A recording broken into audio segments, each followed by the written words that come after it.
Tahukah kamu, setiap tahunnya 300 juta anak di seluruh dunia atau 1 dari setiap 8 anak terdampak oleh kekerasan dan eksploitasi seksual online. Setiap tahunnya pula, jutaan anak menjadi korban kekerasan dan eksploitasi seksual. Kejahatan luar biasa yang telah merenggut masa depan anak-anak ini juga menjadi ladang bisnis gelap bernilai miliaran rupiah. Tapi, bagaimana kejahatan ini dapat meraup keuntungan finansial? Para pelaku kejahatan eksploitasi seksual anak biasanya memanipulasi korban dan melakukan komersialisasi dalam berbagai bentuk, seperti 1. Pemerasan seksual melalui internet atau sextortion. 2. Kekerasan seksual anak melalui siaran langsung atau live streaming child sexual abuse. 3. Materi kekerasan seksual anak atau child sexual abuse material. 4. Grooming online.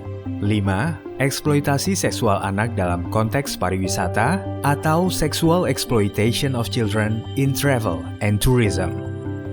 Perlu kita waspadai bahwa kasus eksploitasi seksual anak telah terjadi di Indonesia.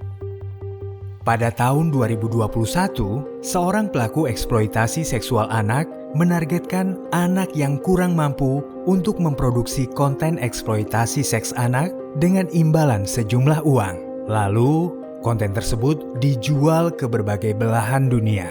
Dari kejadian ini, setidaknya ada 305 anak Indonesia telah menjadi korban. Namun, di balik setiap kasus eksploitasi anak yang marak terjadi, selalu ada aliran dana yang menyokong modus kejahatan tersebut. Karena eksploitasi seksual anak adalah kejahatan terorganisir yang mengandalkan sistem keuangan untuk menerima pembayaran, mengirim dana, dan mencuci hasil kejahatan.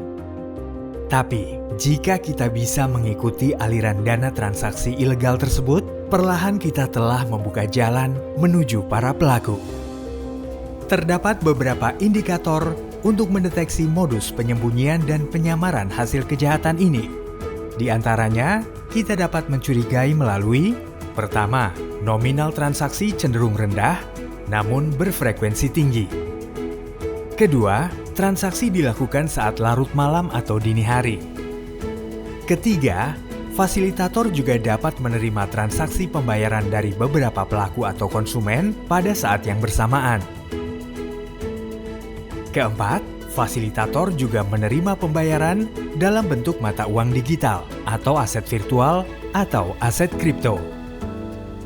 Kelima, tidak ada hubungan yang sah atau logis antara pengirim dan penerima. Misalnya, keduanya berbeda negara tanpa hubungan keluarga ataupun pekerjaan. Keenam, transaksi juga dapat dilakukan melalui media sosial, game online, platform dewasa, live streaming, atau e-wallet lintas negara. Ketujuh, menggunakan metode pembayaran yang mengutamakan anonimitas. Kedelapan, lokasi transaksi terhubung ke yurisdiksi beresiko tinggi seperti Malaysia, Filipina, Thailand, Kamboja, dan India. Kesembilan, demi menutupi modus kejahatan mereka dalam keterangan transaksi pembelian konten, biasanya tertera untuk bantuan finansial anggota keluarga atau kalimat yang berbau seksual. Saya Ivan Istiavandana, Kepala Pusat Pelaporan dan Analisis Transaksi Keuangan, menegaskan komitmen PPATK dalam mencegah dan menangani tindak pidana eksploitasi seksual anak, khususnya yang terkait dengan transaksi keuangan mencurigakan. PPATK terus berupaya mendeteksi, menganalisis, dan menghentikan aliran dana yang diduga terkait kejahatan ini, serta bekerja sama erat dengan aparat penegak hukum dan para pemangku kepentingan. Kami percaya melindungi anak adalah tanggung jawab kita bersama, melindungi anak adalah masa depan Indonesia. OJK berkomitmen penuh untuk mencegah dan merespon setiap transaksi mencurigakan yang berpotensi terkait dengan kejahatan tersebut. Melalui penguatan sistem pengawasan, kerjasama lintas lembaga, serta peningkatan kewaspadaan di industri jasa keuangan, kita berupaya untuk memastikan bahwa celah bagi kejahatan ini akan tertutup rapat. Saya, Filianingsih Hendarta, Deputi Gubernur Bank Indonesia, berkomitmen penuh untuk mendukung pencegahan transaksi mencurigakan dalam sistem keuangan sebagai bagian dari pemberantasan kejahatan eksploitasi seksual anak atau ESA. Bank Indonesia terus memperkuat pengawasan terhadap penyelenggara jasa pembayaran guna mencegah aliran dana hasil kejahatan sekaligus mengedukasi masyarakat agar bertransaksi dengan aman dan waspada terhadap berbagai modus, khususnya adalah anak dan remaja yang menjadi target utama edukasi perlindungan konsumen. Untuk itu, mari kita bersama peduli, kenali, dan adukan.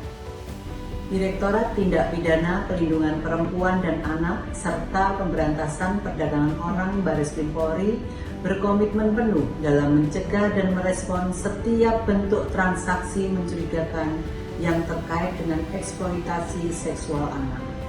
Upaya tersebut meliputi deteksi dini, pemantauan siber, pelacakan aliran transaksi keuangan yang mencurigakan, dan koordinasi lintas sektor baik internal maupun eksternal bersama PPATK, perbankan, lembaga keuangan, kementerian lembaga terkait, serta mitra internasional.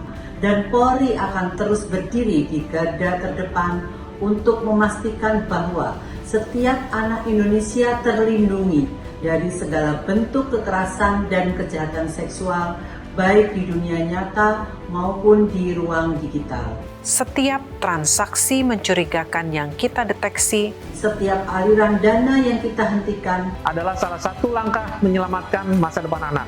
Laporkan transaksi mencurigakan. Putus aliran dana. lindungi anak Indonesia.